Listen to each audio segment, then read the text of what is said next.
you are absolutely spoiled for choice in the modern budget audio market. From IEMs that give you nice balanced tunings to ones that innovate using new driver technologies to brands that cater to just a different appeal. Into this market comes EPZ, a pretty recent brand, but one with releases that have been well praised by many in the audio sphere, so I've been provided with their EPZ Q1 Pro, this shiny blue baby that's looking quite sleek, eh? But before that, if you like the show, help the channel grow by giving a like and a sub. I'm really trying to reach for 5,000 subs at the end of summer, so would really appreciate your help. Going to the box, you have quite a fair-sized package in black and shiny blue accents.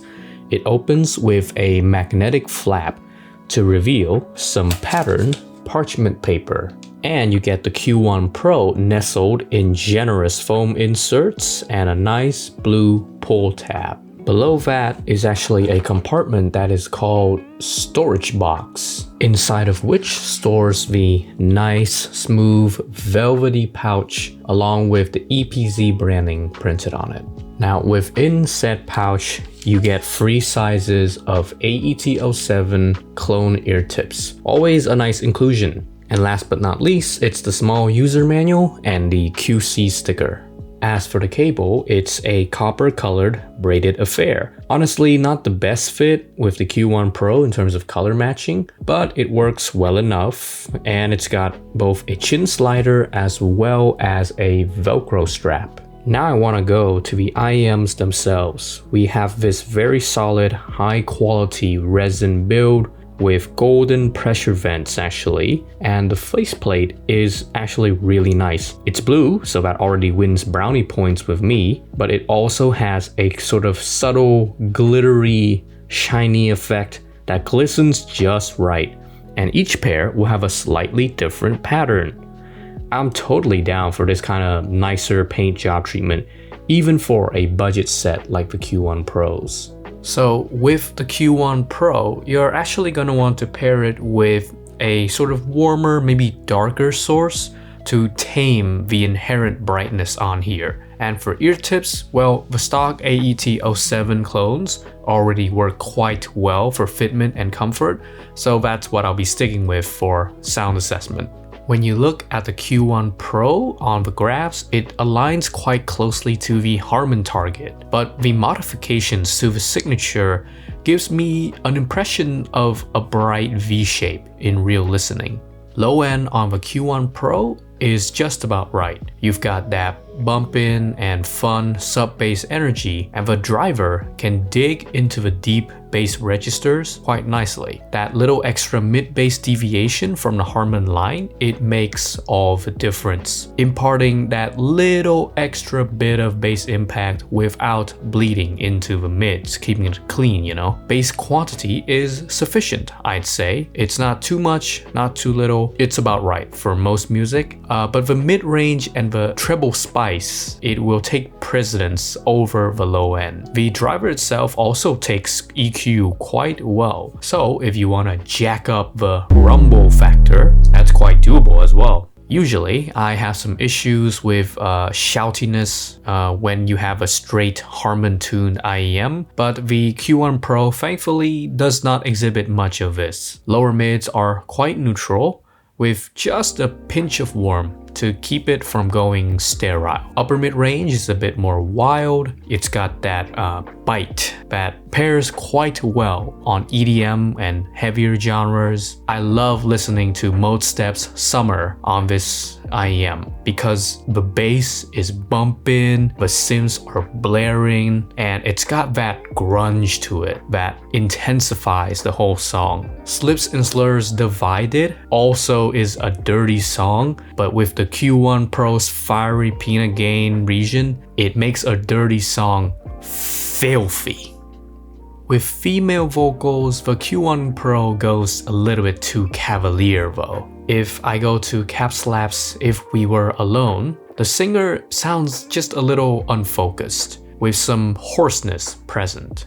If you want some gracefulness, it might be difficult, but if you want the excitement, the energy, then the mid-range of the Q1 Pro will provide more than adequately. Low treble on the Q1 Pro sees a strong presence at 8 kHz, so it's not just purely a resonance peak you can see on the graphs. And this one is a bit of a double-edged knife. With the right song, you can expect an extra bit of that sharpness, fidelity, even some crispiness from songs like Sweat from Karma Fields, where the tuba-like instruments have a bit of bounce to them thanks to that treble spice. But sometimes it can go just a little bit too much, introducing slight graininess, though this is mostly a limited phenomenon. The air regions are comparatively conservative. It's giving a sufficient amount so as to not congest the mixes and ensure decent clarity. The Q1 Pro's soundstage width is decent, a bit outside of your ear's range, though the height elements are basic, as to be expected of this price range. Separation on the Q1 Pro is a strong point. It's aided by the clean sound, providing ample playing room for macro details. At times, it's matching up to like $50 tier sets like the Tangzu Wan'er, or giving multi-driver sets a good run for their money as well. The Q1 Pro carries itself quite well in trickier songs where you have multiple simultaneous details going on. It keeps the vocals, the drums, the melodies, the bass lines all playing in sort of their distinct lanes, so to speak. Micro detail performance though, is not as indulgent. It doesn't get like discarded like some less resolving IEMs per se, but it's not going to be the focus of the Q1 Pro. At the same price tier, we have the Tripowin Vivace sporting a titanium-coated dynamic driver. So let's see how it fares. On the build side, I gotta give the win to the EPZ with its better resin build, whereas the Vivace, it has some surface imperfections, and the Q1 Pro's cable and unboxing, they all feel more premium than Tripowin's offering. Sound-wise, the Vivace, it leans neutral, whilst the Q1 Pro is more, I'd say, wild. Quantity-wise, the low end on the Vivace might look more present on the graphs, but both IEMs, I say, have similar amounts, albeit different presentations of that low end. Bass on the Q1 Pro is more tactile, it renders definite hits, whilst the Vivace, it has a longer decay and it reverberates slightly. The mid-range on the Vivace, it keeps its neutrality, perhaps too much so, because it leads to this slightly unfocused presentation where everything just kind of sits at the same level. Whilst the Q1 Pro, well, you can hear it working overtime to put in that intensiveness and energy. The 8 kHz on the Q1 Pro, it makes it more sharp than the relatively tame and docile Vivace, though both I'd say have similar levels of treble detail. The Vivace is the more generalist option that will play well with most music, even if it doesn't quite impress. But I think the Q1 Pro will edge out slightly thanks to its better build, and it's got that pizzazz, when you put some EDM on it. How about the recent Tangzu Wan'er 2 that I reviewed a few weeks back? Let's see how that fares against the Q1 Pro. For the build, it's different aesthetics, right? The Q1 Pro has a blue faceplate, whilst the Wan'er 2 is transparent and it has that nice pattern print on it. But I will give the slight edge to the Q1 Pro's more solid feeling build, but the cable on the Tangzu does indeed look better, and you also get those Tangzu Tangsankai inclusions as well.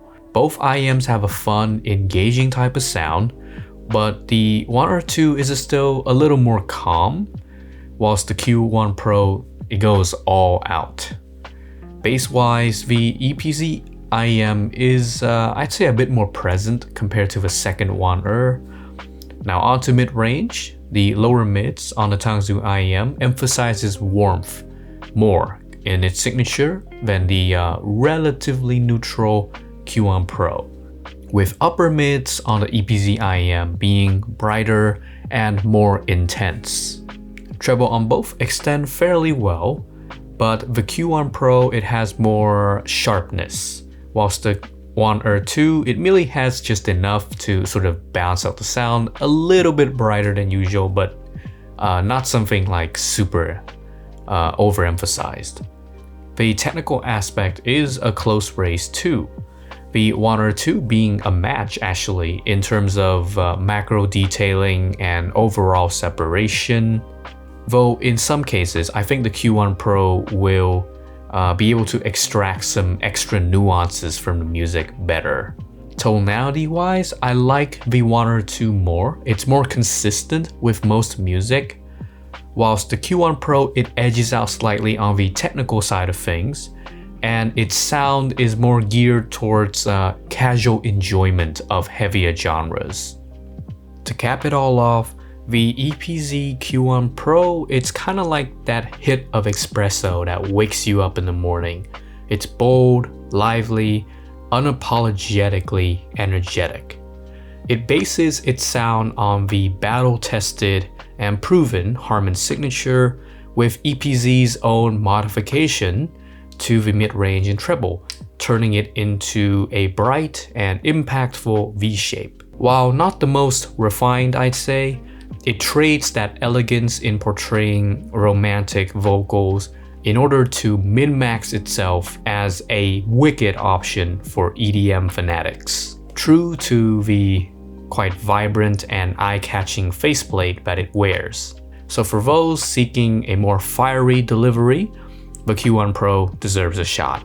Thank you to EPZ for providing a sample unit for review. However, they do not have any creative or editorial control over my review, and all that I've shared are my honest thoughts.